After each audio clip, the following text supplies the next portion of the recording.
Oh, you were. Oh, you're recording. Are you? Welcome. Are you gonna leave that in? Yeah. No. Welcome to the Tuesday night review Woohoo! with Yazeed and Tommy. What's up?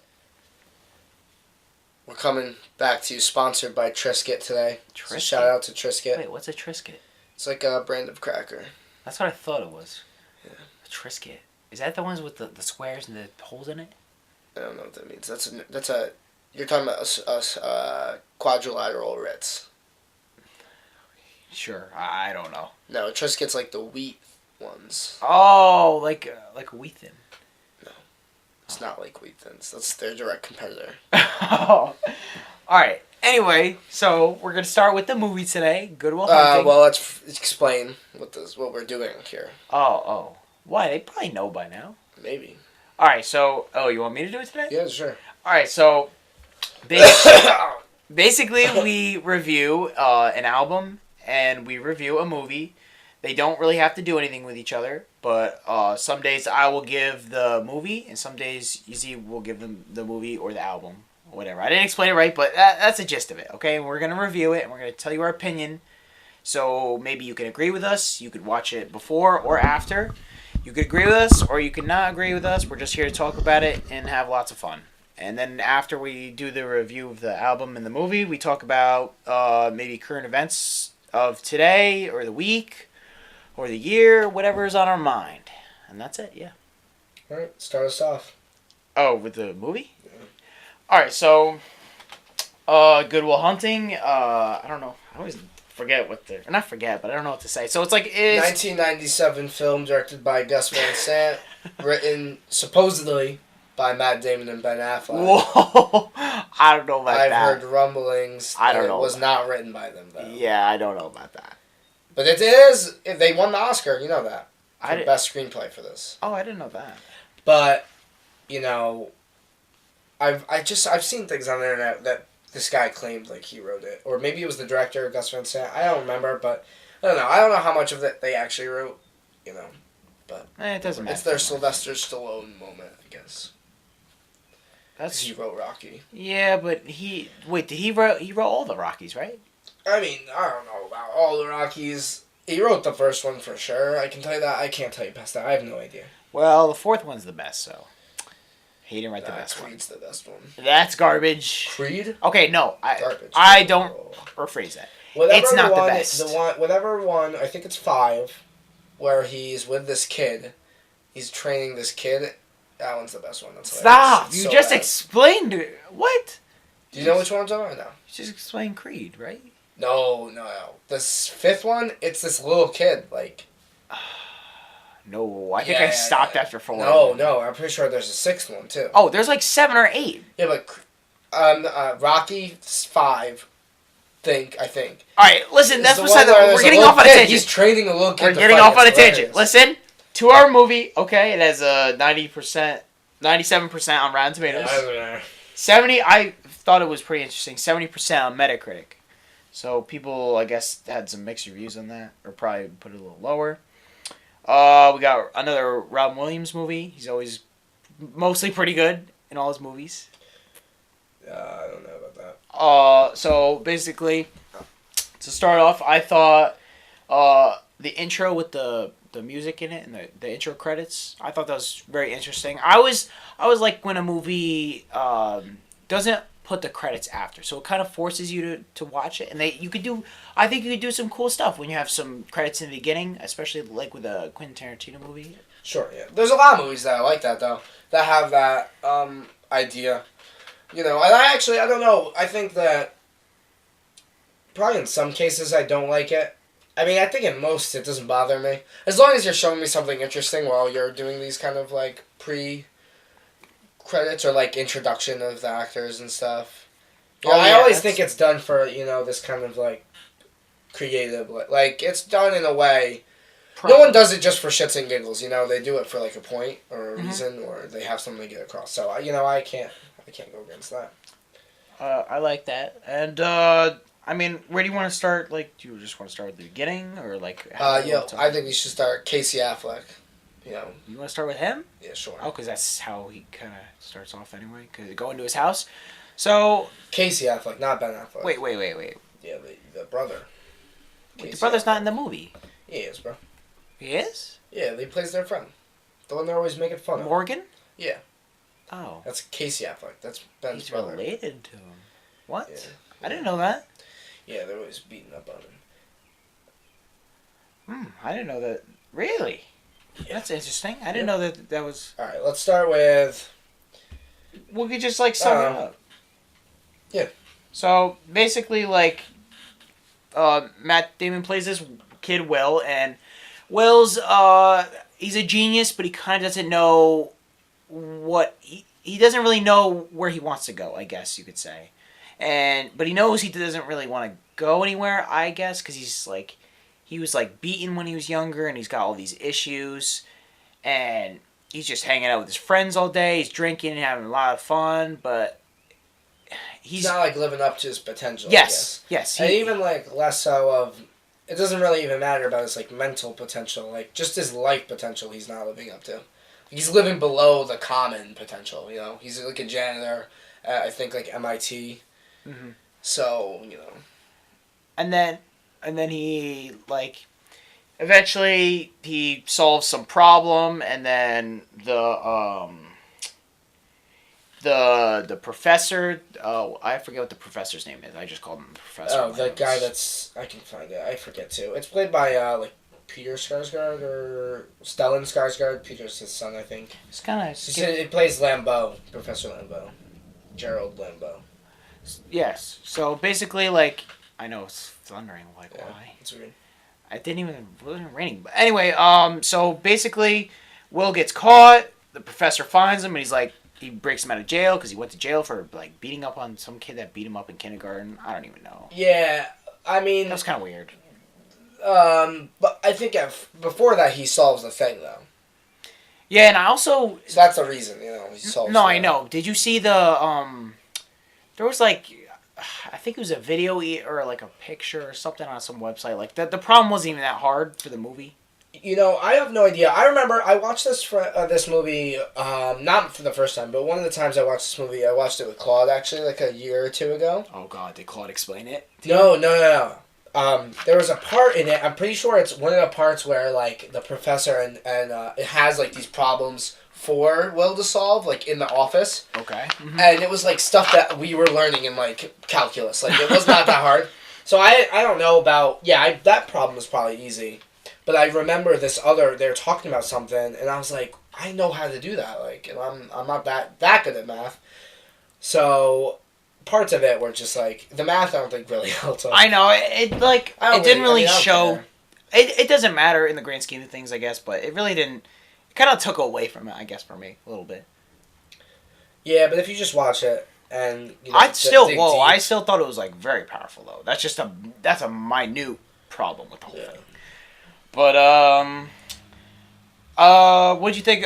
I guess we're just going all over the place, but Skylo is a pretty interesting character, and the therapist definitely an important character. It's such a long movie to talk about everything, but in this movie, I was like, have you ever watched a movie and you always, like, on your phone or in the movie theaters, and you always forget, like, reality around you? I like those kind of movies where you're watching something and then it's over and you're like, what the hell? What happened? Like, you're looking around and just like, whoa, I was gone for so long. And it really took me when, the relationship, Skylar and Will, and when he's like, I don't love you, like, she made a breakthrough at one point to him, and he just, like, he was so close to just being, like he was opening up a little bit, but then he just, like, I don't love you anymore, and he just let her go. I appreciate about this movie is, like, I think, for me, the most interesting thing is actually Will, and just his arc, you know, and Will is a very complex character, but he almost overcomplicates himself. Like, in the grand scheme of things, he's not that complex of a character, you know? This is just a character. Mm-hmm. But he's so smart, he's almost too smart for his own good in, like, this case. Like, he's smart enough to know when someone's trying to get into him, he's smart enough to know how to cover up against someone getting into like his psyche and his emotions, and he's reliant on his intelligence almost strictly, except the fact that like he's fully accepting of expressing like negative emotions like anger and all this stuff. Like when they beat up that guy, they're all like, don't they go after him like extremely hard? The kindergarten bully or whatever. Yeah, I mean, there's the scene where they just beat the shit out of a guy. Yeah, where they all the brawl. Yeah, but they go in like they're relentless. They just keep going at I think he punched a cop too. Yeah, so like he's afraid to show his real emotions. Besides anything that's very like base, like he's fine showing anger because anger is just anger, and also that's like kind of you could see that as like something passed down from his father, and or yeah. So or at least just his past, yeah. Yes. So I like that. It seemed like a very realistic movie. I guess not really realistic because somebody gifted didn't have a path. That was kind of weird, but I think that's something that happens, It does. People that are very smart, but they're just like dismayed with the world. That happens all the time. I mean, I'm thinking of, I'm not gonna say names, but people from our school, or from our high school. What? We're gifted? Okay, gifted's a strong word, but kids that graduate like on the top of the class. Yo, you can say Will Conti? No, I'm not saying our class. I'm not talking about him. Oh. I'm saying in the past. Like, I think of Mr. Connors. Mr. Connors? Oh! He graduated third in his class. Really? He's working? Really? But also, I would think I was more focused on his sister, who graduated top of the class, who was, like, got addicted to drugs and stuff, and was, like, just doing, What the... like, waitress work and stuff like that. Well, is that also a product of their parents? I think it is. The parents were, like, a music teacher, and she went to school for music. Damn. And then she was, like, that was the only thing she ever, like, learned and knew, so then she was just, like, there's a lot of pressure on you and stuff. So, I don't know. I mean, I just think it happens all the time where you get forced into this corner. Like, Will doesn't... Will doesn't seem like he cares about any of this math stuff, right? No, he seems he does it for fun, but... He was like, yeah, this is easy, and he just started burning the paper. But he doesn't get any, like, enjoyment. Real enjoyment out of it. He would much rather do other things, right? Yeah. So if you're dedicated to something, in a sense that it's the only thing you want to do, then that's, like, true passion. But...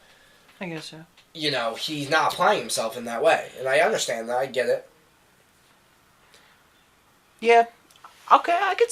Alright. I get where you're coming from, that he's, like, a pretty important character.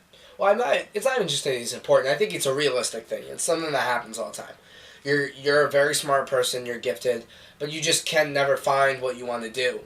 And almost like he's so gifted that they want him to do all this, like, important stuff that he doesn't like, What about the other side, though? What do you think about the therapist and who was trying to, like, humanize him, though?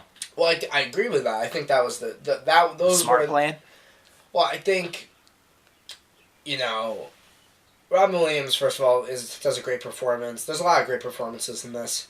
Or I Will End You. That scene was so, like... But I think Robin Williams plays a character that's, like, very relatable and human. And I think he just wants to try to get after the parts of Will that he's, like, closing off. They both were, like, getting at each other. Yeah. And that's why, like, at the end, the therapist, like, left off, and he was going to go travel. Yeah. And, like, that was interesting, too. I liked how they both kind of, like, gave each other, like, closure, I guess you could say. I thought that was very interesting. And also, another, like, interesting point of the movie was the painting, and how before, like, the therapist was like, I'll end you, like, how they were talking about just how someone's in the middle of the sea. I thought that was a great image, just holding your head. And I think that it's a smart thing because... let me repeat that because I don't know if that's... I think it's a smart thing because that encapsulates the whole movie, That's like, Will is in this sea of possibilities. He can pretty much do almost whatever he wants. But it's that thing of, like, you have a million possibilities you can do anything you want, but you're like crippled under the idea that you can do anything you want. You can't pick which one. Yeah. And well, I don't know if that 100% applies to Will. It does apply to him a little bit, you know. He can do all this stuff, but he's choosing to do nothing, you know? Yeah. He's choosing... There's so many options that he chose nothing. Yeah. But I thought it was, like, pretty interesting. Like, that was a... And just how... I thought it was also interesting how he's kind of a hypocrite, too, because how he... That smart guy from Harvard with the ponytail was like just talking about some books, like he was just spewing book shit, and how Will does the same thing basically, and how the therapist was like, "Listen, I'm tired of your bullshit. Like you're just bullshitting me right now. I'm asking you a simple question, you can't answer it. You're just giving me all these fucking facts." Yeah. I thought it was all very interesting and very well done. Like the writing, I really appreciated it. Yeah, I think it is. I think it's a very good movie. It's one of those movies that, I mean, I think it's a classic. I think at this point, and I think it has a right to be.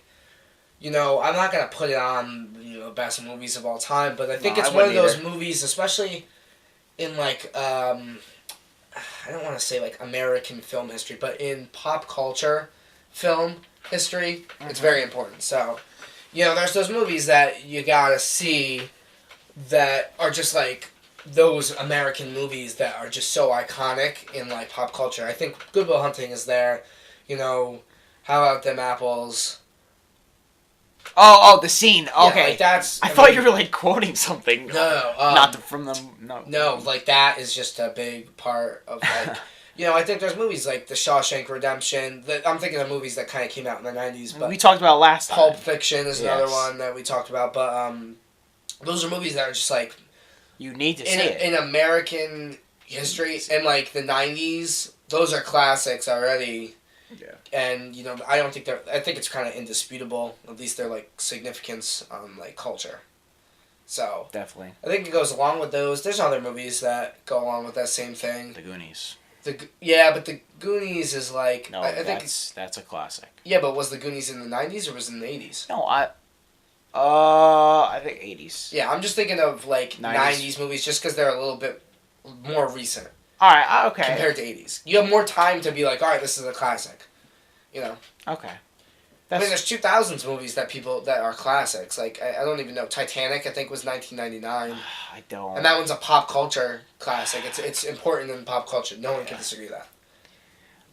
Yeah, alright, fine. I hate how that movie it got so much traction. It's just so irritating. I don't think it's that good of a movie, to be honest with you.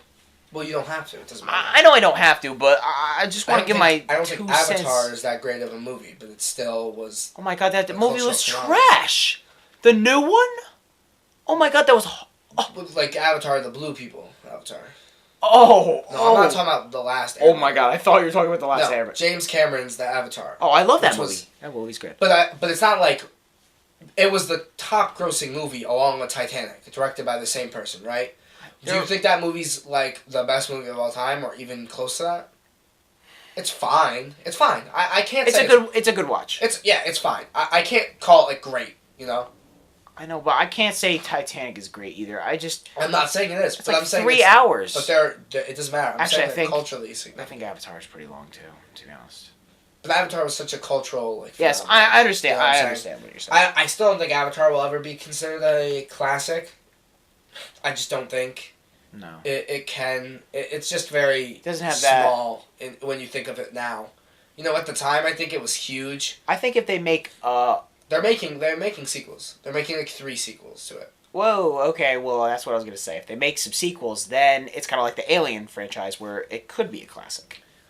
I think they would make it. Yeah, but I almost think it's almost too. I think they didn't even capitalize on it quick enough. Oh, definitely. If they made one like Star Wars within a couple of years, it probably be a little bit better for it.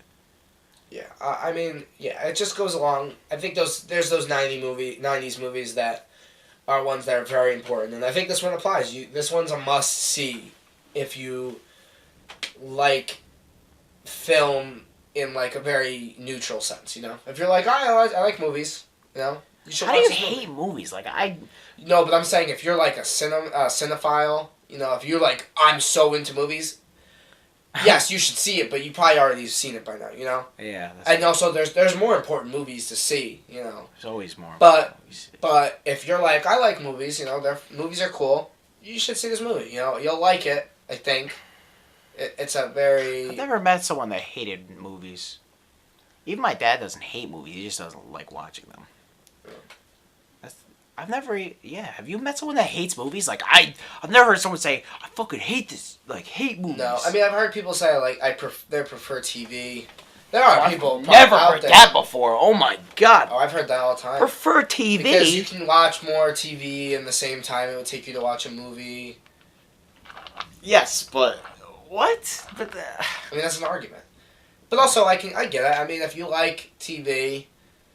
the experience you're going to get from watching The Office is not the same as you're going to get from even watching, like, 4 movies in a series of movies, you know? It's totally different. Yeah. There are different experiences. You can't compare them. Man. Well, you can, but you also can't. Like, man, what if they made a... Man, that'd be so amazing if they made, like, a movie of the... Not The Office. What's the... Oh, my God, Lost. What if they made a movie about Lost? That'd be pretty interesting. Those are 2 different dynamics. I like that. A TV show movie. Well, there are TV movies all the time. I mean, the problem with a TV show movie is you have to figure out, like, okay, can I tell this? I have to tell the story in this amount of time. Yeah, so, like, I mean, I'm not going to give you, like, the great... There are a bunch of TV show movies. Twin Peaks has a movie that's a precursor to... It's like a prequel to the show. X-Files has 2 movies that are just episodes, but longer, you know? Okay.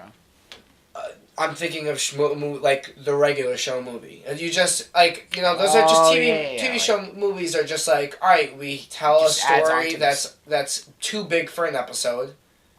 You know, I don't know how long that is. It's probably like an hour. You know, it's not that long. Mm-hmm. But I'm thinking of, like... There's a lot of movies, or a lot of TV shows that have movies that go along with them. But they're just like, it's different. It's a different dynamic. And also, you may not like the movie as much because it's just going to be different. It's a totally different thing. Experience, yeah. Because the like, small details, character changes that you get that happen in a show that you appreciate, you get those much quicker in a movie, or at least noticeably quicker. You know? Yeah. So I think it's just a different dynamic. It's hard to say. But my point is, I think we both really appreciate Good Will Hunting. How did you feel about the ending? I like it. I mean, I don't have any problem with him kind of deciding that he's going to go after the girl, you know? I think he finds what he wants to do in life. I think if you want to... If in your life your motivation is this woman that you love, that's no problem with... I don't have a problem with that. I think you should find something that you love in life. I didn't have a problem with it either. It just made me... The rest of my day just made me feel like some movies just make me put me into a mood, like force me into it, and it just made me realize hey, what am I doing right now, like in Marlboro? You know what I mean? Like, what are we doing here? Why don't we go somewhere else? You know what I mean? Like, I mean, yeah, I guess. I mean, all the time I'll think about like very deep thoughts. You definitely have the potential to leave. You know what I mean? Like, yeah, but I have thoughts of like, what's the point of even living? Like, what are you getting out of life? Well, I don't know. Entertainment? Exactly. But then I'm like, why would I ever even get a job? I could just watch every TV show and movie ever made. But you can't. Wouldn't my life be much happier? I know, but you need to pay taxes and all that stuff. And you need to eat. No, I understand that. I'm just saying, what's the point of life? I know. I don't know. But it just made me, like, especially when we get into the album, too, it all just made me, like, into a mood. It just made me realize, like, what's going on, like... Yeah.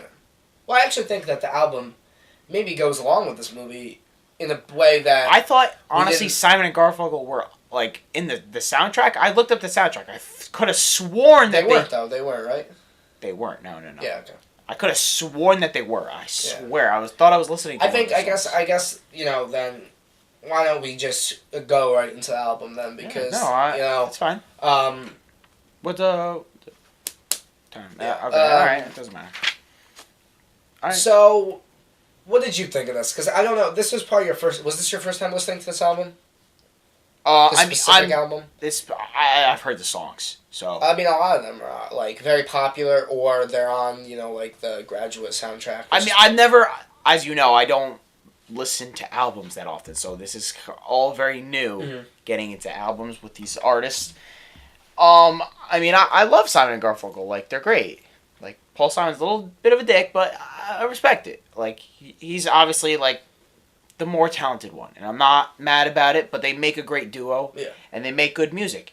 I mean, I've heard America. I've heard Faking It before. I've heard, obviously, I was questioning why Mrs. Robinson was on here, but I liked it regardless. I mean, it came out on this, you know. No, it was on the soundtrack. Yeah. No, this isn't the soundtrack for The Graduate. Yeah. Their album. They have that on there. So I was. Well, that's because that was. Because I think it came out originally. I don't know what it was made for. Let me find out. It was the song was made for the movie, The Graduate. Yeah, but I don't know what the time period, like. What was made first? What I don't know is if they made this album at the same time as it. Oh. Because I don't know what the crossover was. I don't know everything about them. I also like At the Zoo too. That's my favorite song off this. At the Zoo. I love that. That's just a great one. But a few like points, I guess, to like of importance on the album. I was very interested in the voices of old people. That was actually a very interesting, like, what would you call that, interlude or something like that? Yeah, I mean, you could almost even consider like a skit. That's our skit. Yeah, I mean, that's before they probably called those things skits. But it was like you were when you said to me like it was very experimental. Like I didn't. I think there are parts of it that for me I don't know the 60s late. I mean, yes, I think this is the same time that like the Beatles were making music. What's the runtime on this? Oh, it's like less than a half an hour. Yeah, it's just like really short. And I was like, wow, this is a lot of songs in a short amount of time. What I'll say is that I think that obviously thinking about the Beatles, because for me the Beatles encapsulate a lot like the 60s, right? Oh, definitely. And at least my landmark for 60s music probably starts with the Beatles primarily, right? So if I'm thinking about things so the Beatles were making music that was at least relatively experimental, at least in like a pop sense, or a very popular sense, or mainstream sense. Towards the end, maybe. Towards the end, but this was made in 68, you know? Okay. This album. I'm thinking that the same time that the Beatles were making, like, the White Album, it makes sense that something like this is, like, maybe not the most experimental thing, but this sounds like not what I would expect 60s music to be like. And that's the same thing. Like, when you think about the Beatles, you think originally about all those popular songs, but the deeper you get in their catalog, you realize, whoa, there's some really weird stuff that they have on these later albums. And I think that, not that anything really here is weird, but it's definitely very itself. You know, it's very individual. It's unique. The 60s were like, especially, I think the Beatles were just too, we're going to have to review them at some point, but I was thinking about reviewing them for next time, but I have something even better that I've been listening to and I like. But, especially in after Woodstock too, or that Woodstock era, 1969. There's so many like Led Zeppelin and Black Sabbath that just came out with like this debut album, and you're like, whoa, like this, it's just such a time period where all this like music is just coming at you at once, and everyone's like, wow, they're listening to sound, they're making their own stuff. It's just a very creative time. So, I mean, I didn't know what to expect from them, especially when you said it was experimental, but I kind of knew what it was, because from this whole album, it's the sense that I got, it was like a calming sense. It was like a nostalgic kind of album. Yeah. But it's interesting because you would think this is like the album someone makes when they're like 70 and they're thinking about the past. But thinking about this was like, I mean, I can't tell you exactly how old they were in, like, 68, but they weren't old, you know, they were relatively young. No, they were young. You know, so it's almost like this is something, it's like, I don't even know, like, it's like nostalgia. Doesn't Garfunkel always look like he's old, though? He always does, bro. Alright, it's like nostalgia from the future. Like, so it's like having nostalgia for something that's you're having in the present, right? Yeah. I know. So that's like, for me, that's a kind of weird idea to think about, is like, am I gonna, like, you're cherishing the moments you have now, and then you're almost like looking at the future of you looking back on your present, because that's the kind of the feeling I get, because it makes me think of like my present. Yeah, that's what I'm saying. How I'm gonna look back on my present from the future. That's exactly what I'm saying. Like, it makes me just think about like what's gonna happen and who I'm gonna remember and whom I'm gonna be friends with. Like, am I still gonna be friends with the gang? Like, are we still gonna be like friends? We're gonna hang out all the time, or like, are we all gonna split apart? Like, I don't know where I'm supposed to go. Just like Will from like Good Will Hunting, I don't really know my direction. I'm kind of waiting for that like pull to like for someone to say this is where you should be going. Mm-hmm. And it like this album, this movie just really connected so well. And just like all these songs, like Punky's Dilemma, bro, I've never even heard that song. That's amazing. Mm-hmm. This album, I'm definitely gonna like, this is a really solid album. Like, this is a really nice pick. Mm-hmm. I've never.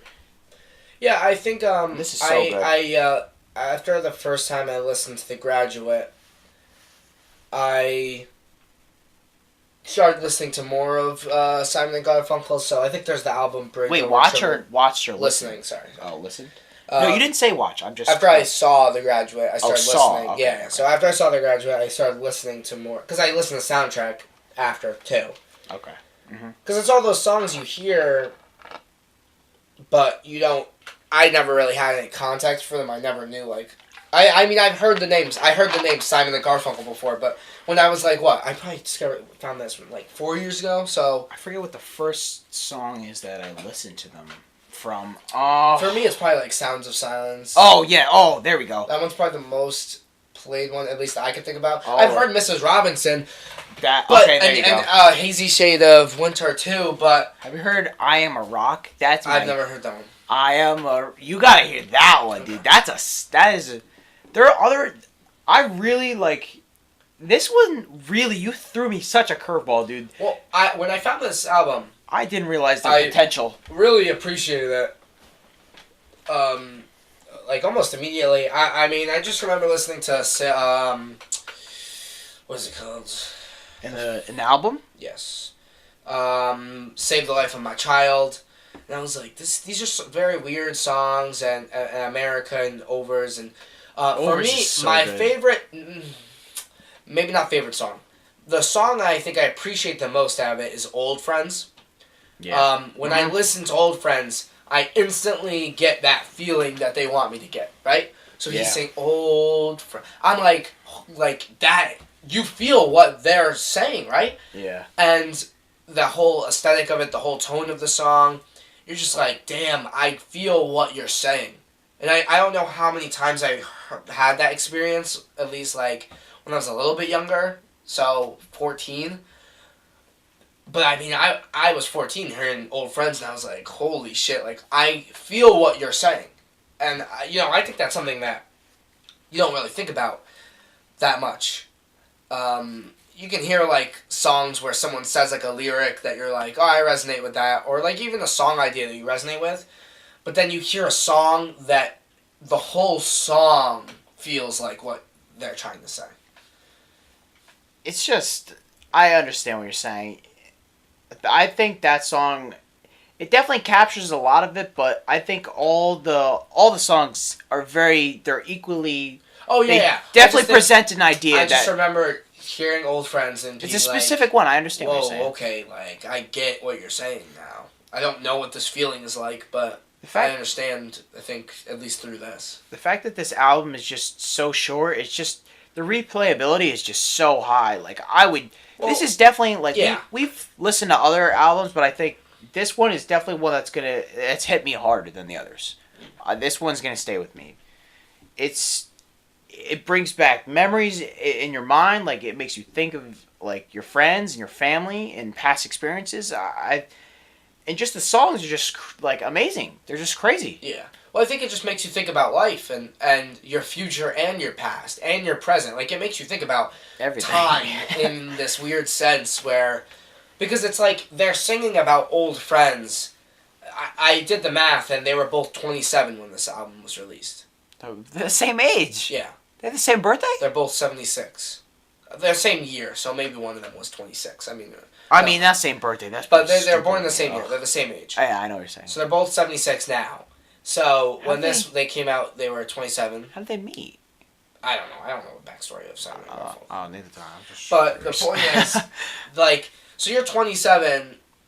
And you already have this, like, amazing sense. It's a very, like, I mean, I understand, like, maturity and stuff, but this is, like, such a old person album. It's like that someone released when they were young. It's like Ryan interpreting, like, making a song, basically. I suppose, I guess. He's just, like, some people just have that old like... soul. Yes, there you go, the old soul.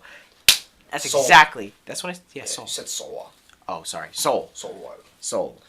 But yeah. I mean, I really love this album a lot. It's just really, like... It encapsulates just so many feelings of, like, life. I think... And there's those songs at the end that, you know, like Mrs. Robinson, A Hazy Shade of Winter. Those are... Mm-hmm. And even At the Zoo is... I mean, At the Zoo, I think that one's relatively popular. In America, it's pretty popular, too. What's up with I wanted to ask you, the Bookends theme, and then there's, like, the Bookends theme, but it's, like... The reprise? Yeah, what is a reprise? So it just means that it's going to happen again. Oh, so it's like an extended version? Well, no, it doesn't necessarily have to be. Like, they could have been flipped, like the longer one in the beginning. But it's just like when that same kind of, like, theme, like the same song. So it's like, when an album has an overture. I don't know if you've seen that. Like, it's the song that leads the album. It's like an intro to the album, right? And then later a song will have that song in it. That will be a song later. All right, it's only a snippet of it in the beginning. But a reprise is, it's just kind of like, here's this part again. It's that Bookends theme. Because that was it was like, when this album came out, it was side 1, side A, side B, side 1, side 2, whatever. And the Bookends themes bookend the first side, and then the second side starts with Faking It and ends with At the Zoo. Okay, so it's like I know what you're saying. So it's starting with it and then ending with it, and then the next. Okay. It's just What did you think about what's it called? Overs though. How'd you feel about that? I mean, I like that song too. I think I really like all the songs. I think it's pretty equal, honestly. All the songs, I kind of like them the same. But At the Zoo is like clearly the best. What did you think about? When you listen to "Save the Life of My Child"? Did you hear these kind of like echoes of? Oh yes, yes. Okay, I had that down. I didn't really read read into it, but I heard it. Yes, I know exactly what you're talking about, and I thought that was very interesting how they put that in. Yeah. It was kind of like a reminder, like, hey, we made this song. Yeah, it's like, I mean, I guess they kind of fit in. Like, they have similar themes. Like, I mean, I guess maybe not similar themes, but it applies. You know. I thought it was like an Easter egg or something like that. Like, it was cool. I think it fits fine. I never had a problem, but I heard it and I was like, oh, okay. But it threw me off a bit when I first heard it. I think this album is just like, it's a really interesting album because it like, I don't know exactly what kind of like genre I would put this in. Like, I mean, I've heard it folk rock is the one that's primarily been described as, but I've also heard people describe it as psychedelic rock in some aspects, which is kind of weird. But if you think about the Beatles, I mean, it's not like that far off of like a song that the aesthetic that the Beatles would use. So, yeah. But I think we just both agree, really good song, and I think that you know, in terms of albums where if there's a theme, I think this theme, like, it hits you, like, it's inescapable. You know, you're going to get this theme regardless. Even if I understand. Like, I really don't think you can listen to this album and not understand what they're trying to say, at least a little bit. Yes, I like that it's very clear and out there. Yeah, I think that's really something that you gotta appreciate on this album. So, yeah. Hey, I'm the big cheese around here. Oh, yeah. You're serious. Okay, so what I wanted to kind of talk about. Actually, did you come up with anything to talk about? Did you want to talk to me about something? Or did you just lie when you said I'll come up with something to talk about? Oh, did you really expect me to? I don't know. I just want to call you out. I know, that's what your point was. No, I didn't come up with something. Yeah, so shut the fuck up. Wow. So rude. I want to know the villain. What you think about this.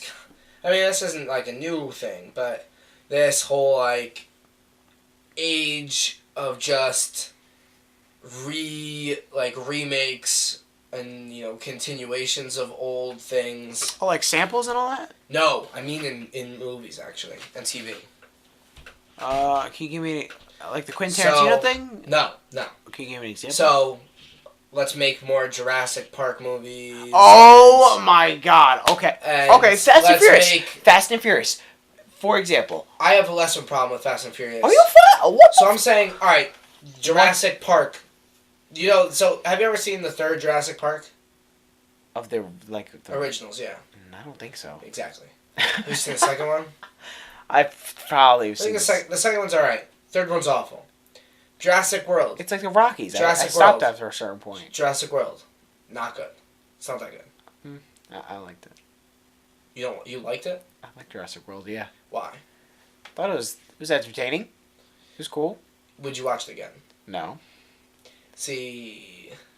What? I think if you watch a movie twice, it forces you to be like, oh shit, like now that I've seen all this before. I just had no desire to. I don't want to see it again. Exactly. Are you excited to see a sequel? No. Okay, all right, but why are you against that with Fast and Furious? Well, because I think Fast and Furious it actually got better the more they went. I mean. Look, I'm not going to say I've seen all the Fast and Furious movies. I haven't. Oh my God. I haven't seen, any of them. I've seen the one where Paul Walker dies. I've seen the first one. Seen the first one, and that's it. So, alright, why don't we not talk about the Fast and Furious movies? No, that's bullshit. Seen them. You don't know how they are. Oh my God. It's bullshit. What are you talking about? It's fucking bullshit. I'm not talking about that. Okay, that's a wholly different thing. You're saying, you keep just doing the same, No. I'm talking about. I'm not saying it's the same thing. I'm saying, why the fuck are you making all these movies? This is not the topic I want to talk about now. That has nothing to do with what I'm saying, though. I'm saying, alright, so we just keep remaking movies and bringing old TV shows back and doing the same shit over and over again. Oh, like another Hulk? Like a remake of Hulk? Honestly, I don't have a problem as much with, okay, we're going to make another Snow White, but it's the one based off of the book. If you have a source material that you're drawing from, if you make another Hulk, it's not the same Hulk, right? It's based off of a different version or whatever. So I think I have less of an issue. So when you're like, okay, wait. I will say, though, on the topic of Hulk, because I like him a lot. Listen, if they do make another Hulk, I understand what you're saying, that they have a source material. But if they take the same fucking Green Savage Hulk, and they make the same thing where he's like, oh, I'm the fucking Hulk, and I go crazy. What are you talking about? Are you talking about in the MCU, they're giving them another standalone movie, or just No. I'm just talking about, that was just a random example. I'm not saying they aren't, okay? If they go down a different route, and they go with the Grey Hulk, I don't know if you know about that. Right. But what I'm saying is, so there was Ang Lee's Hulk that came out in 2006, or maybe earlier. You've probably never seen it. It stars Eric Bana. I've seen all of them. Ang Lee's Hulk? I've seen all of them. What is it, a cartoon? No, it's a live-action movie. Yeah, yeah. Not the one that's part of the MCU. The one with the father that is he takes the energy. I've seen it. What, I don't... So you're talking about the one that doesn't have anything... It doesn't star Edward Norton? Can you show me a picture of it? I'm just saying, I've seen all of them. I love Hulk, so I have seen it. I've seen all the Hulks. I think it's from 2003, actually. So I've seen all the Hulks. It's the one where he looks all weird. It's not good. It's not a good movie. It's the 2003 one. I mean...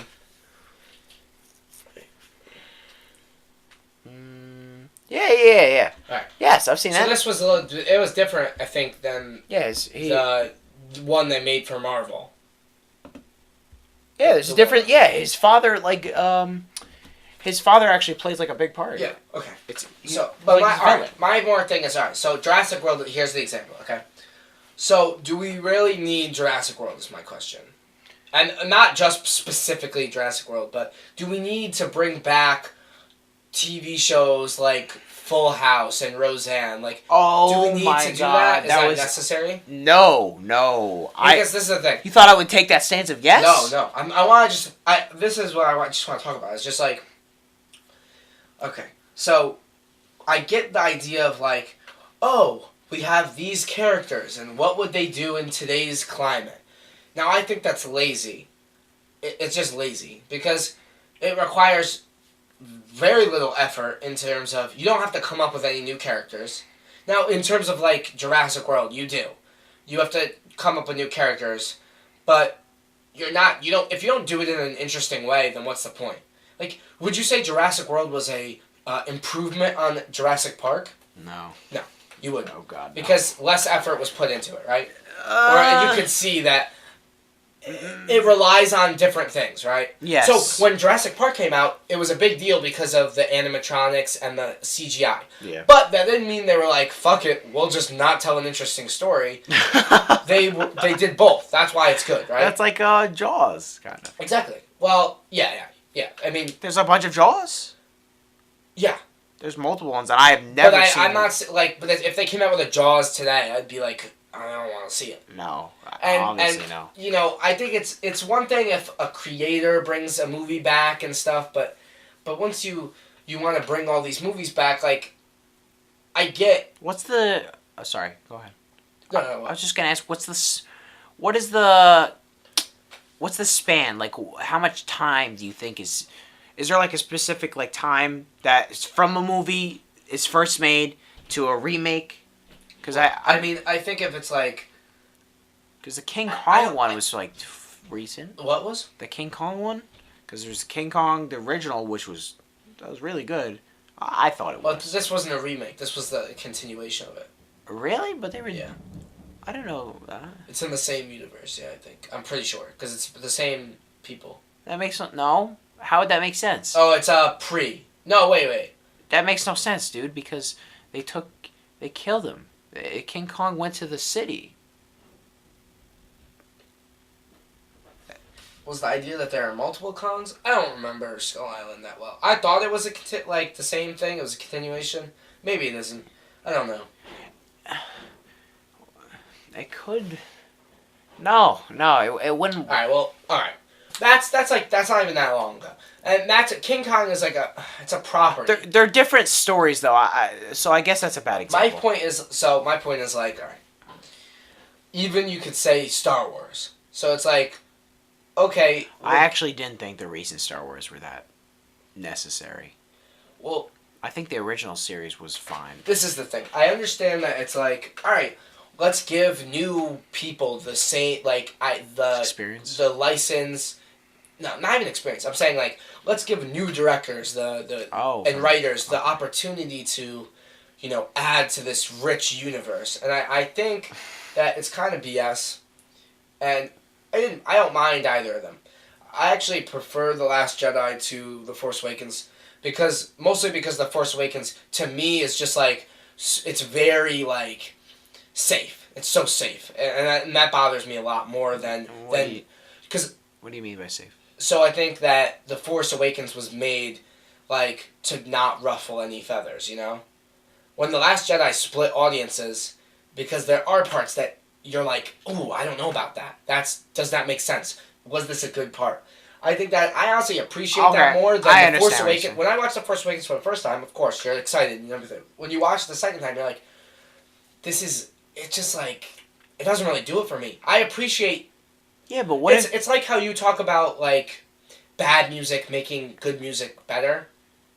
If someone makes the same track, a really good track, but 5 times in a row, that's going to do less than, like, 2 amazing tracks, 1 mediocre track, 1 okay track, and honestly, 1 bad track. after we did that conversation, I I kind of lean Okay, so how about this? So someone reeled makes, back on what my opinion was because okay, I understand where you were coming from.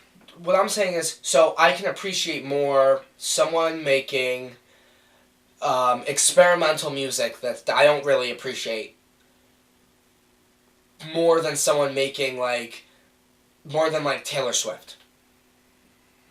Maybe Taylor Swift's music is better, but it's so safe. It's like you're not really you're trying something that you know is gonna work but you're afraid to take risks. Wait a second. The Force Awakens takes no risks. All right, but if you're using the, sorry to get technical, but if you're using Taylor Swift, her new album, I think is very different from her other stuff. Yes, but it's like whatever's popular nowadays. Ooh, okay. I can see what you're saying. So I think it's not a risk. You know your things are gonna hit the radio because. But with that, think about where she is in her what kind of sales she's making. Also, someone who's trying to experiment and trying to find their own style probably will take the route to experimental music to find out what makes them happy. Yes and no. I think of David Bowie. David Bowie has all the success in the world, right? He was a pop star, right? Yes. He was huge. Now, the album he made before he died, I don't know if you listen to it, Black Star. Yeah, I've heard of it. It's not the same as 80s music, you know? It's like... Well, he's grown by that point. Yeah. But I'm saying so it's experimental. And that's he's already found what he wants to do. He's just moving around. So what I want to kind of go back and just kind of go back to the discussion because I think to finish off this kind of side tangent, I just think that the Last Jedi has more things that you can hate about it. But for me, I appreciate someone trying to do something new. And sometimes that doesn't work out, and sometimes it doesn't work out always. And I think I liked The Last Jedi. I know a lot of people didn't. I know it's like a kind of a split thing. But I think that I appreciate it 100% more than The Force Awakens because The Force Awakens is like, alright, this is the thing you've seen before. It's been done before. We're going to do it all again. You can't say that for The Last Jedi. It's something new. And I think that even if it's something that's not as good and something new, it's better than getting the same thing just repackaged. But really, my point is just alright, why are we revisiting all these old properties when we should really be just trying to forge new properties, right? Ooh, okay. So that's really what you wanted to say. Yeah. So instead of someone making Jurassic World, why don't they just make their own thing? Yeah. And it doesn't have to be Jurassic World related, but just create your own things.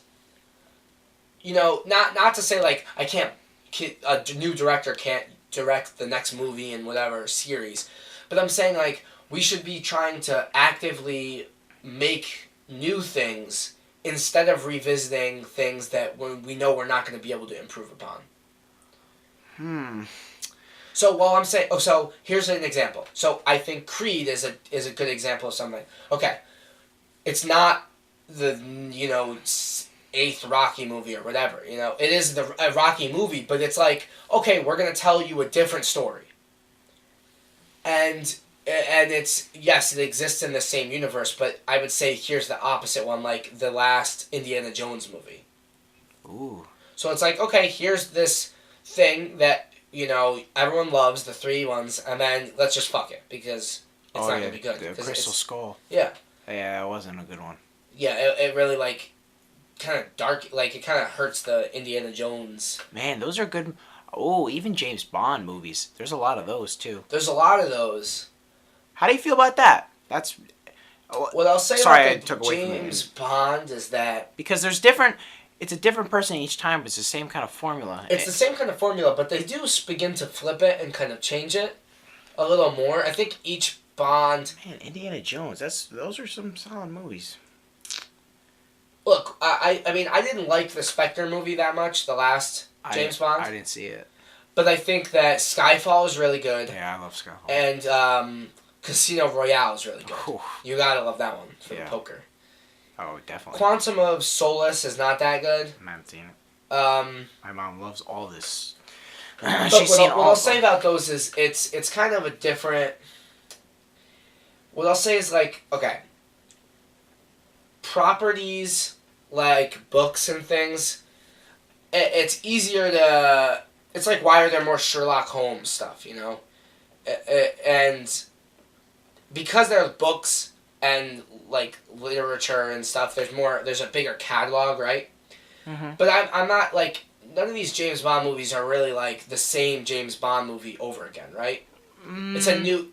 I get the formula. Yes, there was a Casino Royale before, but I don't think they were the same. I think there's a big gray area here. I think there is a big gray area. When you said that, you really threw me off because it's hard to like figure it out. I think we should, if we're gonna like, I guess I don't want to leave this conversation on like, obviously you shouldn't make a bunch of remakes. I think we should actually like define, like, make some boundaries. You know what I mean? Like, what? Because if you want if you're making the same topic, if you're making a movie about the same kind of topic and it's already been done before, and you want to, I guess, make a different version of it, and you want to make a profit, how far are we straying away from the original story, too? You know what I mean? I think for me, this is my biggest problem with like remakes and reboots and stuff, is that you have the opportunity to put less effort in because of the fact that it's already a built-up property. Okay? Mm-hmm. So I think this is what I actually want to focus on. So, alright. Yes, James Bond keeps being made, but I think James Bond's very interesting because each Bond we can assume it can't possibly be the same Bond in each new actor, you know? It's like a weird in between space, right? Because they've made them like consistently, right? It's just 007 is really just a title. Yeah, I think they've established that too. That it's really just. I think they actually haven't. They contradict it in Spectre, because in Spectre you have a villain that was in an old James Bond movie. Oh, I didn't know this. Yeah. It's weird. It's a weird thing, and James Bond's a weird thing, so I don't even want to get to that because James Bond we don't really know. I was just thinking about it. I like that you brought that up because that one threw me off. But for me, so let's go with this Annihilation. Okay, so Annihilation, that's a new original film, right? Yes. You still haven't seen it. Yes. Yes. But you know, that's a movie that probably isn't going to do as well in the box office. But then if you remade Predator. Oh. So, right? Oh, that's coming. I understand. Oh, and that's coming soon. Oh, that's coming. Just like another Alien. Yeah. So that's my thing. It's like. Okay. But with the Alien though, the new movies that did come out are giving you more information. They're giving you some interesting stuff. And I'm okay. I think I give it a more of a pass to continuations. Of like a direct continuation. Oh, the Alien 2 and 3 are So I think that's my problem with Jurassic World. It's just like, okay, here's the same thing in the same universe, but it's just like the same as Jurassic Park, just less interesting. We could be wrong though too if the movie comes out and it's something completely different. And yes, and I don't want to give like if a movie's good, it's good. I just think I would prefer if creators start. Creating new works instead of working off of previous material. Because, for me, it gets old really quickly. And I think I always really appreciate when someone comes up with something like super original and super new because, like, you gotta think like, well, everything's been done before. And then so everyone's like, all right, well, we'll just go to something that's been done before. And I think that happens a lot because of studios. Like, soon there's probably going to be another Terminator movie. Mm. And that's a problem, right? Genesis. That's a problem. They're just going to keep doing it again and again until something hits. The reason it's not hitting is because you're working off of something that's already been established as good, and you're just like, you're not going to make it better. With that, like, it's hard. With Star Wars, there's a story. You could develop that story. Sure, yeah. Terminator, it's a cycle, and if you start adding But also, the storylines are It's already fucked because you keep making things and fucking it up, and you're just like you have to go back and make another movie and reason why this is happening, and especially with movies like that, you really can't be fucking up the timeline because it's already fucked up. Stop making these movies. Just yeah. So how that's much the thing. money I think Terminator is the best example of like, all right, we're a studio, we have the rights to something, we're done, and we're just gonna keep making it, and again. When then you could make something like someone could make something like Annihilation. That's an original thing. Well, it's at least a new property. I don't know if it was a book before or whatever, but it's at least a new film property. Yeah. That hasn't been seen before. I think of things like Baby Driver. You know, oh, that's a good one. It's something that's like, all right, here's something new instead of something that happens before. Because I think about, like, I think sequels are something that aren't bad always. Has Quentin Tarantino made any sequels to his movies? The only thing that is a connection between movies, at least that I can think of, is that Vincent Vega... Okay, Vince Vega, yeah. From Pulp Fiction is the brother of Mr. Blue, I think. Really? They're both brothers, yeah. I thought isn't there like Is Mr. Blue the one that cuts the ear off, right? No. Oh wait, I'm thinking it wrong. Mr. Blue's not shown in it, is he? That's Mr. Blonde. Blonde. It's Mr. Blonde's brother. Their both last name is Vega, and I forget what Mr. Blonde's first name is. There's like a theory that they're all connected. But I'm saying, has he made no, not a direct sequel. Okay. Alright, so I guess that in itself kind of says something, because he's a pretty good director, and he kind of makes original content. Yeah. So I think, like, I just think, like, okay, sequels are not inherently bad. When you do a sequel, like, I think of, like, the Dark Knight movies, like, okay, yes. There's definitely... There's a progression of things. You're putting effort into it. When you just do a sequel because, oh, well, the first one did fine, but there's no story to tell again, then what's the point, right? And I think there's a lot of movies that you're just like, did this need a sequel? Like, what was there to really tell about? I feel like the problem is here that if it's a good sequel, it's a good sequel. If it's a bad sequel, it fucks up everything. I feel like that's the bottom line. Yeah, I think this conversation has been kind of all over the place because it's like movies. Hard topic. It's like there's so many things: reboots, sequels, remakes, all this kind of stuff. And they're all very different, and they all have their own problems. And they all fall into weird categories of like what falls into this James Bond category, what falls into the Indiana Jones, what falls in. Oh, you could say like Disney sequels too. That's very unnecessary. Bambi too? Yeah. Oh god. Well, those I give a little bit of a pass to because they're not even masking the idea that they're cash grabs because those were direct to DVD. Brother Bear 2. I would say even like let's think about more straight to DVD. More like those were straight to DVD. Let's think about like Pixar sequels. Oh, like so Monsters Inc. So Monsters Inc. Okay. Was there a Monsters University? Yeah, is that? It's a prequel. Probably not necessary. I'm trying to think. Are there any good examples of Toy Story is... Oh, there we go. Yes, Toy Story. So do I think... Okay, here's the thing. Actually, I would argue against Toy Story because I think Toy Story, the sequels... maybe not the third one. I think the second one presents some new ideas. No, I actually agree with that. I think even the third one... third one has something to say about what happens when you grow too old for these toys. Like, what happens when you're... Like, I think when you present new ideas... So here, Cars... Oh, fuck. Now, there's the opposite end of the spectrum of, like... Oh, my God. Oh, do we need to... Is there anything else to say? Cars, first of all, already one of the worst Pixar movies. I actually prefer A Bug's Life to it. And The Bug's Life is not that good. But that's how bad Cars is, in my opinion. Cars is not a good movie.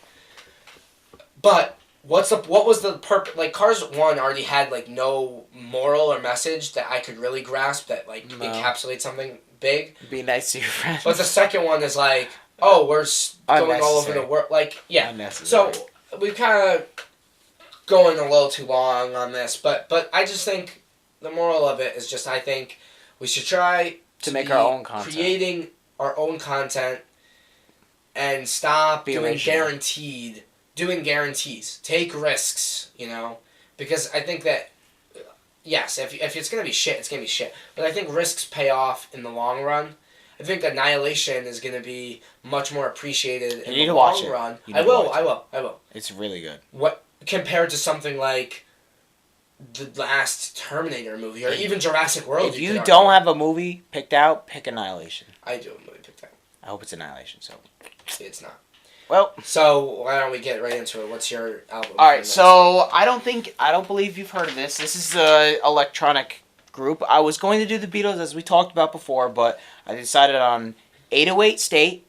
All right, that's the group, and it's Don Solaris. Okay. Okay.